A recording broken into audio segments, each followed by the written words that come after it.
नमस्कार। मैं डीसी मिसाल एडवोकेट अपने समाज के सभी देश विदेश में बैठे हुए भाईचारे को, अपने बहनों को, अपने भाइयों को वर्ष 2026 की शुभकामनाएं देता हूं और आशा करता हूं कि आप सभी इस वर्ष 2026 में स्वस्थ रहें, तंदुरुस्त रहें, आपके कारोबार में वृद्धि हो, आपका परिवार सुखमय जीवन व्यतीत करे, जो सर्विस में हैं उनको प्रमोशन मिले, आरक्षण का लाभ मिले। साथियों, वर्ष 2025 के लिए हमारे समाज के लिए खास तौर पर उथल पुथल भरा रहा है। हमारे समाज के हजारों बच्चे विदेशों में जाकर सेटल हुए हैं नौकरी की तलाश में। कुछ लोग वहाँ से वापस भी डिपोर्ट हुए हैं और कुछ डंकी रूट के माध्यम से विदेशों में कारोबार करने के लिए अपना सब कुछ दांव पर लगाकर विदेशों में गए हुए हैं। तो साथियों, वो जहाँ भी हैं, अगर काम कर रहे हैं तो भगवान उनको सुखी रखे, तंदुरुस्ती रखे और उनको काम में बढ़ोतरी दे, यही हम कामना करते हैं। विदेश में जाना हमारे समाज के लिए एक उन्नति का प्रतीक है, लेकिन अगर यही काम हमें अपने इंडिया में मिल जाए, अपने भारत में मिल जाए, कारोबार रोजगार यही हमें रोजी रोजगार, कपड़ा और मकान यही मिल जाए, तो हमें बाहर जाने की ज़रूरत शायद नहीं पड़ेगी। हम अपने परिवार के साथ अपना जीवन व्यतीत कर सकते हैं। साथियों, अगर हम 2025 को एनालाइज करें तो हमारे जो चारों वर्ग थे बाजीगर समाज के, जिसमें रावी, तप्पा, खड़ी और पंजाब, ये चारों एक प्लेटफार्म पर आने का इनको मौका मिला है। और हमारा जो समाज है, जिसको बाहर से बाजीगर के नाम से जानते हैं, अंदर क्या क्या वर्ग है इसके बारे में पब्लिक को नहीं पता। लेकिन हमारा समाज बेशक अलग अलग था, आज उनको भी पता चल गया है कि हमारा बाजीगर समाज एक ही है। हम किसी भी वर्ग में हों, किसी भी जगह रहते हों, देश में हो विदेश में हो, अगर हम बाजीगर हैं तो बाजीगर समाज के ही बने।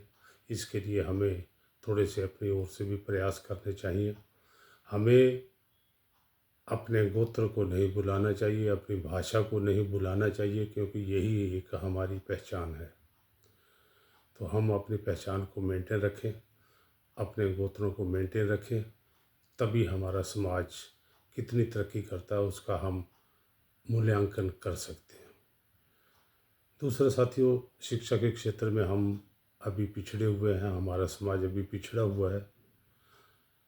हमारा प्रयास रहेगा, हरियाणा बाजीगर समाज कल्याण संघ का ये प्रयास हमेशा ही रहता है कि हमारा समाज शिक्षा के क्षेत्र में आगे तरक्की करे, बुलंदियों को छुए, उनको सरकारी नौकरी मिले, उनके बच्चों को सरकारी नौकरी मिले। इसके लिए हम लगातार प्रयासरत हैं, लेकिन अभी बहुत सी चीज़ें अभी हमारे को काम करने की ज़रूरत है। कुरुक्षेत्र में एजुकेशन हब है, यहाँ पर हर तरह के कॉलेज हैं। तो शिक्षा में वृद्धि के लिए हमने यहाँ पर हरियाणा सरकार से छात्रावास की मांग रखी हुई है, प्रोसेस में है, और हमें उम्मीद है कि वर्ष 2026 में हमारे समाज के आशीर्वाद के चलते हम वो स्थान सरकार हमारे समाज को दे देगी, जहाँ पर हम एक छात्रावास का निर्माण करेंगे, वहाँ पर कोचिंग क्लासों के लिए निर्माण करेंगे, वहाँ पर बच्चों के ठहरने के लिए प्रयास करेंगे कि वहाँ पर जो भी बच्चा बाहर से आए वो वहाँ पर रह के पढ़े। केवल यही और यही केवल एक रास्ता है हमारे समाज को आगे ले जाने के लिए। तो इसमें आप सबका सहयोग, आप सबकी शुभकामनाएं, आप सबका आशीर्वाद हरियाणा बाजीगर समाज कल्याण को चाहिए। मैं इसकी कामना करता हूँ। साथियों, एक बहुत बड़ा काम बाजीगर समाज के अंदर हुआ।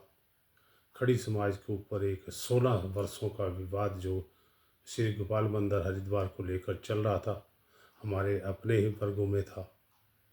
उस वर्गों को हमारे खड़ी समाज के 7 जजों ने अपनी बुद्धिमत्ता से, अपने गुण से, उस सारे जो विवाद थे, कोर्ट केस थे, हाई कोर्ट तक केस चले हुए थे, उनको वापस करवाया।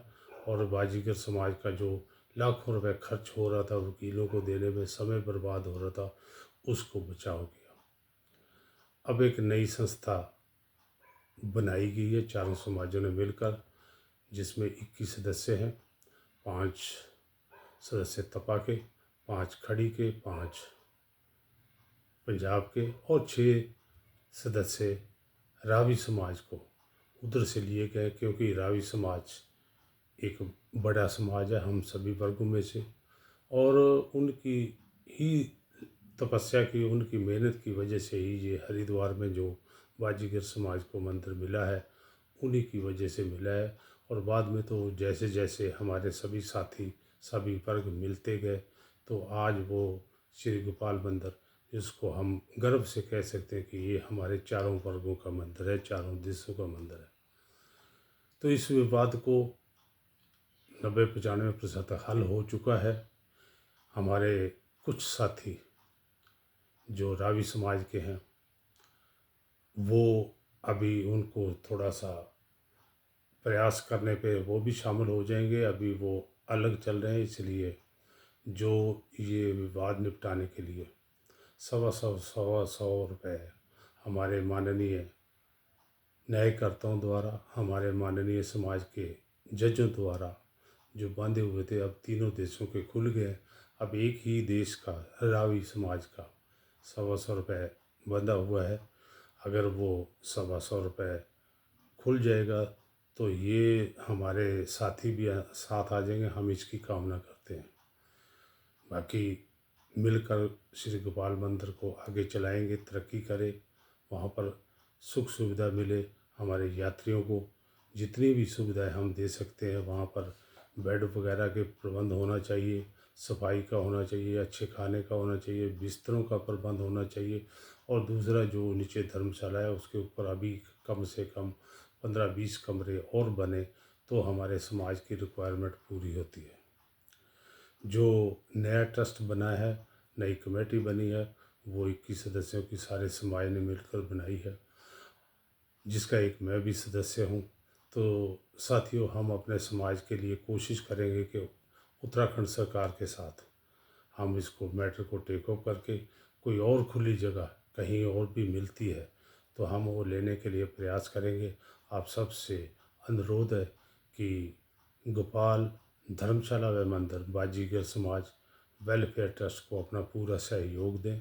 यही एक संस्था है जिसको अब बाजीगर समाज ने रिकॉग्नाइज किया है, उनको समर्थन दिया है। बाकी सभी जितने भी संस्थाएं थी, क्लब थी, सोसाइटियां थी, वो समाप्त हो गई हैं। केवल और केवल एक ही संस्था आजकल, जो श्री गोपाल धर्मशाला व मंदिर बाजीगर समाज वेलफेयर ट्रस्ट, उसका अकाउंट नंबर बैंकों में खुल गया है। पंजाब नेशनल बैंक के अंदर खाता खुल गया है, रसीद बुक छप गई है। हम शीघ्र ही आपके पास इस श्री गोपाल मंदिर, जो हमारे सबकी आस्था का केंद्र है, हमारे सबके घरों का एक मंदिर है, वहाँ के लिए, उसकी डेवलपमेंट के लिए, उसकी प्रोग्रेस के लिए हम आपसे चंदा लेने के लिए आपके पास आएंगे। और मेरा विश्वास है कि हमारा समाज बढ़ चढ़ कर अपनी ओर से दान देगा। बहुत बहुत शुक्रिया। आप सबको दिन शुभ हो, आप सबका वर्ष शुभ हो। हम इसी कामनाओं के साथ मैं आपसे इजाज़त चाहूँगा। और जिन साथियों ने हमें ज़्यादा से ज़्यादा हज़ारों की संख्या में हमारे पास मैसेज व्हाट्सएप द्वारा, बाजीगर प्रीत समाचार के माध्यम द्वारा, बाजीगर प्रीत समाचार कम्युनिटी ग्रुप के माध्यम से जिन्होंने संदेश भेजे हैं, हम उनका मैं तहे दिल से धन्यवाद करना चाहता हूँ। ये आपका प्यार है कि पिछले लगभग 29 वर्षों से, वर्ष 1997 से ही बाजीगर प्रीत समाचार आपकी सेवा करता आ रहा है। पहले कोरोना से पहले तक ये प्रिंट मीडिया के साथ जुड़ा हुआ था, उसके बाद सोशल मीडिया में, और आपके साथ अभी भी सेवा में कर रहा है। तो आपका प्यार है जो आज 1500 लोग इसमें शामिल हैं। तो बहुत बहुत शुक्रिया, बहुत बहुत अच्छा है प्लेटफार्म मिला, आप इसके अंदर खुलकर अपने विचार व्यक्त कर सकते हैं, अपने समाज के विचार व्यक्त कर सकते हैं, समाज के विकास के लिए आप बात कर सकते हैं। इन शब्दों के साथ मैं आप सबसे इजाज़त चाहूँगा। आपको एक बार फिर आपके परिवार को नए वर्ष 2026 की शुभकामनाएं देता हुआ मैं आपसे विदाई लेता हूँ। Thank you very much.